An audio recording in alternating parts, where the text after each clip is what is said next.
Raquel Caserta Salviato. A Raquel é graduada em Ciências Biológicas pela Universidade Estadual Paulista Júlio de Mesquita Filho, a Unesp, mestre em Genética de Micro-organismos e doutora em Melhoramento Genético Vegetal pela Universidade Estadual de Campinas, a Unicamp.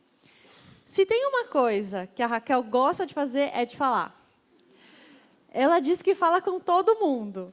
E foi assim que ela desenvolveu plantas transgênicas capazes de falar com algumas bactérias e alterar seu sistema de comunicação. Vamos ver. Vem falar com a gente, Raquel.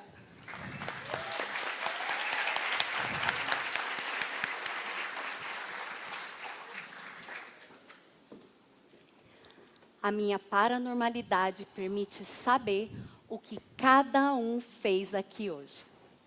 Criança, idoso, homem, mulher, eu sei que você se alimentou. E deixando a minha paranormalidade de lado, a ciência me assegura que todo mundo que comeu aqui hoje comeu a mesma coisa. DNA. DNA. Isso, o DNA, que você conhece. É que, assim como os tijolos constroem uma parede, os organismos são construídos por células. E toda célula tem DNA. Dizem que o DNA é a molécula da vida. E eu concordo, porque lá estão todas as instruções de como você faz um organismo. Quer ver? Vamos fazer um mamão. O mamão tem um monte de sementinha pequenininha, ele é laranja, é uma fruta gordinha. Vocês estão vendo que eu estou descrevendo as características do mamão? E quem dá as características para os alimentos e para as plantas são os genes. O gene é quem dá a característica. E será que eu consigo inserir uma característica nova num alimento? Eu consigo. É que existe uma tecnologia chamada de transgenia, onde você consegue inserir uma característica nova num alimento, numa planta, pela transferência do gene relacionado àquela característica de um organismo para a planta. E aí você faz uma planta transgênica, aquela que recebeu em seu DNA um novo gene. Tá, mas e aí? Para que eu quero adicionar uma característica nova numa planta, num alimento? Bom, o alimento base da Ásia é o arroz. O arroz, por exemplo, é um alimento pobre nutricionalmente. Então, eles desenvolveram um arroz que tem mais vitamina A. Para quem se alimenta, é um ganho nutricional muito grande. Tá, peraí, e aí? E se eu comer um alimento transgênico? Tem perigo? O nosso trato digestivo não tem como saber de onde que é aquele gene que vem vindo. Olha, um gene de tomate chegando aí, opa, agora esse gene aqui é da carne. E estudos científicos sérios, de décadas, mostram que é seguro se alimentar de plantas transgênicas, que logo, logo vão estar chegando aí nas nossas prateleiras, mais ricas em nutrientes, porque receberam novos genes. E agora que vocês sabem o que são alimentos transgênicos, vocês podem receber esses alimentos com a cara do Rio de Janeiro, de braços abertos.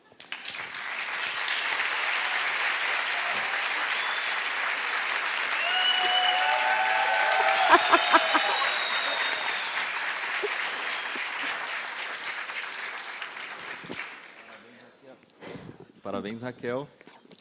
A gente queria saber se os nossos jurados têm alguma pergunta.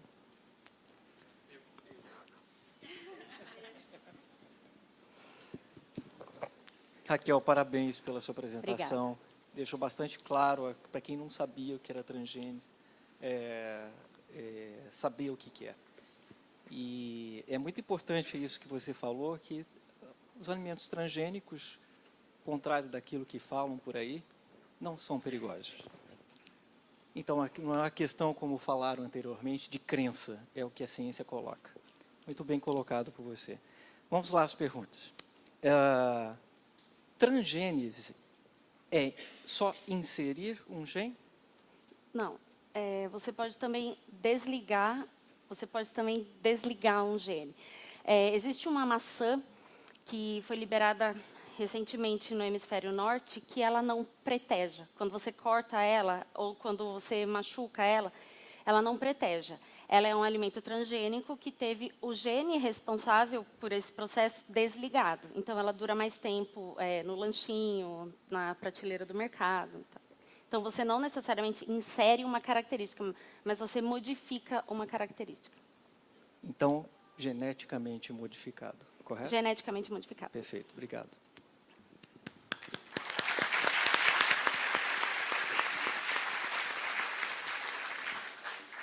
Raquel, tudo bem? Tudo bem. Sou Cal. Então, no meu país, no Reino Unido, tem muito medo desse tipo de alimento. Eu estou morrendo de vontade de ir para lá. Então... tem uma tarefa se você aceita. Então, eu gostei, eu amei a sua apresentação, mas pensando num público ainda mais difícil a convencer, pode dar mais exatamente, argumentos contra a informação que recebemos que é falsa. Então, você disse, o seu estômago não pode contar a diferença entre X ou Y, mas pode dar mais um argumento forte contra esse tipo de misinformation que temos no Reino Unido. Um argumento forte a favor dos transgênicos? Exatamente.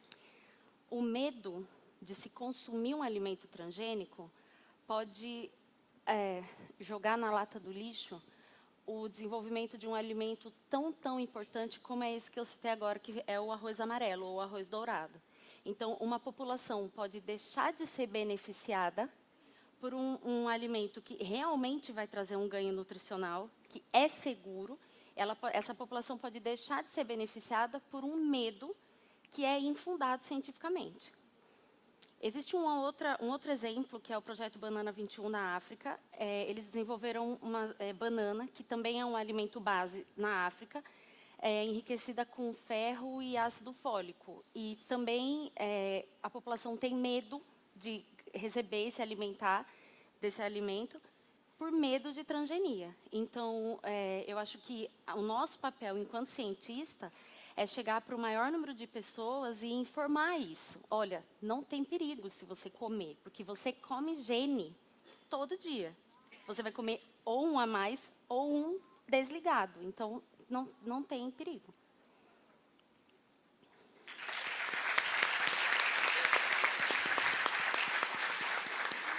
Raquel, boa noite, parabéns, ótima apresentação. Você esteve aqui no ano passado, né, na edição 2017 do FemiLab, me lembro. Eu queria saber se você conseguiu trazer as lições que você teve no ano passado, como que você aproveitou isso ao longo desse ano, se isso trouxe algum trabalho novo, se você aplicou isso em trabalhos novos de divulgação da sua área. Eu quero saber o que deu de resultado aquela participação, como que você continuou sua trajetória desde então, pensando em comunicação da ciência? Por causa do FemiLab, eu fui convidada a ser colunista de um blog que a gente tem lá no nosso laboratório. Todo mundo acessem o Descascando a Ciência. É um blog de comunicação científica, mas ele é diferente porque ele envolve comunicação de ciências agrárias, de coisas que a gente faz lá no laboratório. Eu sou colunista desse blog. Eu também fui convidada para dar uma palestra num evento de divulgação científica no Instituto Biológico de São Paulo, para falar um pouquinho das técnicas que a gente aprende aqui e justamente da importância da gente divulgar a ciência de maneira simples, com qualidade e uma ciência verdadeira.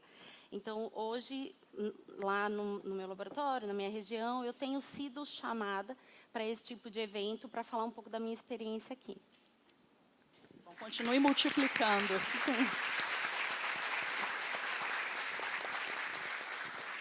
Mais alguma pergunta? Então, obrigado. Obrigada.